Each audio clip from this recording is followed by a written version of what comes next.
ভারতীয় মিডিয়ায় ৩৬০ ডিগ্রি পরিবর্তন। সম্প্রতিও ভারতীয় গণমাধ্যমগুলোতে বাংলাদেশের সাবেক প্রধানমন্ত্রী শেখ হাসিনাকে নিয়ে যে সুর পরিবর্তন হয়েছে তা আলোচনার জন্ম দিয়েছে। একসময় যারা তাকে বাংলাদেশের প্রধানমন্ত্রী বা সাবেক প্রধানমন্ত্রী হিসেবে উল্লেখ করত, এখন তারাই তাকে পলাতক প্রধানমন্ত্রী হিসেবে আখ্যায়িত করেছে। এমনকি ভারতের কট্টর মোদিপন্থী বলে পরিচিত রিপাবলিক বাংলার চ্যানেলও এই ধারায় সামিল হয়েছে। ভারতীয় গণমাধ্যমের এই হঠাৎ পরিবর্তন বিভিন্ন জল্পনা কল্পনার জন্ম দিয়েছে এবং এর পেছনে বেশ কিছু সম্ভাব্য কারণ নিয়ে চলছে বিশ্লেষণ। ২০২৪ সালের গণ অভ্যুত্থানের পর শেখ হাসিনা যখন ভারতে আশ্রয় নেন, তখন থেকেই ভারতীয় গণমাধ্যমগুলো তার পক্ষে অবস্থান নেয় বলে অভিযোগ রয়েছে। বাংলাদেশের অন্তর্বর্তী সরকার এবং সামগ্রিক পরিস্থিতি নিয়ে তখন নানা ধরনের প্রচারণা চালানো হয়।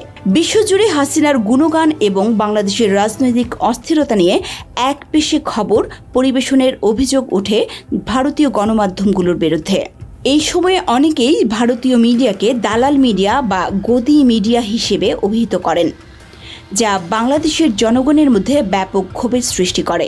বিশেষ করে রিপাবলিক বাংলার ময়ূখ রঞ্জনের মতো সাংবাদিকরা, যাদের বাংলাদেশি পর্যটকদের কাছে মলম বিক্রেতা বা হকার সাংবাদিক উপাধি দেয়া হয়েছিল, তাদের মুখেও যখন হাসিনার পক্ষে সাফাই শোনা যেত।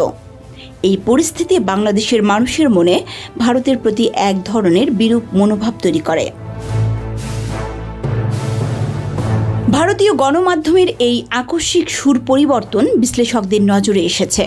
অনেকেই মনে করছেন এটি কোনো নিছক কাকতালীয় ঘটনা নয়, বরং সুনির্দিষ্ট উদ্দেশ্য হাসিলের একটি কৌশল। এর পেছনে বেশ কিছু কারণ থাকতে পারে বলে তারা মত দিয়েছেন। বিশ্লেষকরা মনে করছেন ভারতীয় গণমাধ্যম বুঝতে পেরেছে যে শেখ হাসিনা আর বাংলাদেশের রাজনীতিতে ফিরতে পারবেন না। তার দল আওয়ামী লীগ ইতিমধ্যে গণহত্যার অভিযোগে বাংলাদেশে নিষিদ্ধ হয়েছে, যা তার রাজনৈতিক ভবিষ্যৎকে অনিশ্চিত করে তুলেছে।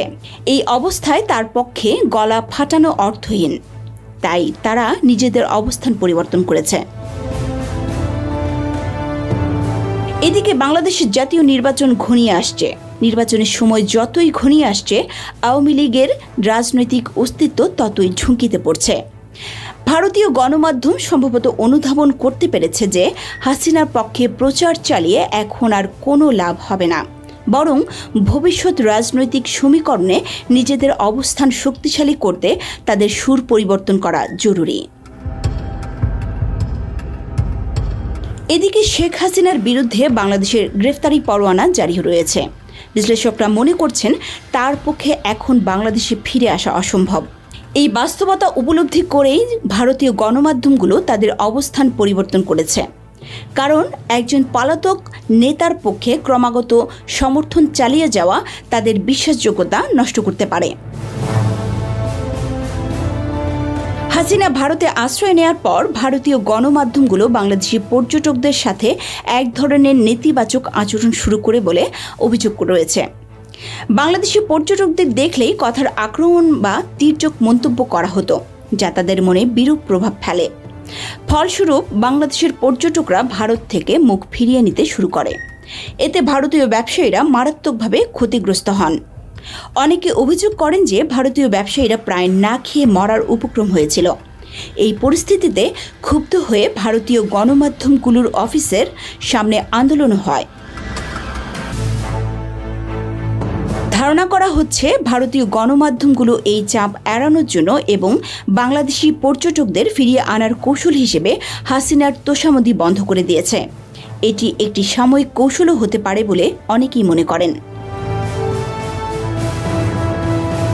শেখ হাসিনার দমন নীতি এবং মানবাধিকার লঙ্ঘনের বিরুদ্ধে শুরু থেকেই যুক্তরাষ্ট্র, ইউরোপীয় ইউনিয়ন এবং জাতিসংঘের মতো আন্তর্জাতিক সংস্থাগুলো কঠোর অবস্থান নেয়। ভারতই ছিল বিশ্বের একমাত্র দেশ যারা সবকিছু জেনেও ফ্যাসিবাদী হাসিনার পক্ষ নিয়েছিল। তবে ভারতীয় গণমাধ্যমের হাসিনা বন্দনা কমে যাওয়া এবং তাকে পলাতক হিসেবে উল্লেখ করা প্রমাণ করে যে ভারত সম্ভবত আন্তর্জাতিক চাপ এবং তাদের পূর্ববর্তী অবস্থানের ভুল কিছুটা হলেও বুঝতে পেরেছে। ভারতীয় গণমাধ্যমের এই 360 ডিগ্রি পরিবর্তন নিঃসন্দেহে বাংলাদেশের রাজনৈতিক অঙ্গনে একটি গুরুত্বপূর্ণ ঘটনা। এর মাধ্যমে কেবল গণমাধ্যমের ভূমিকা নয়, বরং আঞ্চলিক রাজনীতি এবং আন্তর্জাতিক সম্পর্কের জটিল সমীকরণ ফুটে উঠেছে। এই পরিবর্তন কতটুকু দীর্ঘস্থায়ী হবে এবং এর পেছনে ভারতের মূল উদ্দেশ্য কী তা সময় বলে দেবে। তবে এটি স্পষ্ট যে বাংলাদেশের বর্তমান রাজনৈতিক পরিস্থিতি এবং আন্তর্জাতিক চাপ ভারতীয় গণমাধ্যমের উপর এক ধরনের প্রভাব ফেলেছে, যা তাদের পূর্ববর্তী অবস্থান থেকে সরে আসতে বাধ্য করেছে। এই পরিবর্তন কি ভবিষ্যতে ভারত বাংলাদেশ সম্পর্কে নতুন কোনো অধ্যায়ের সূচনা করবে?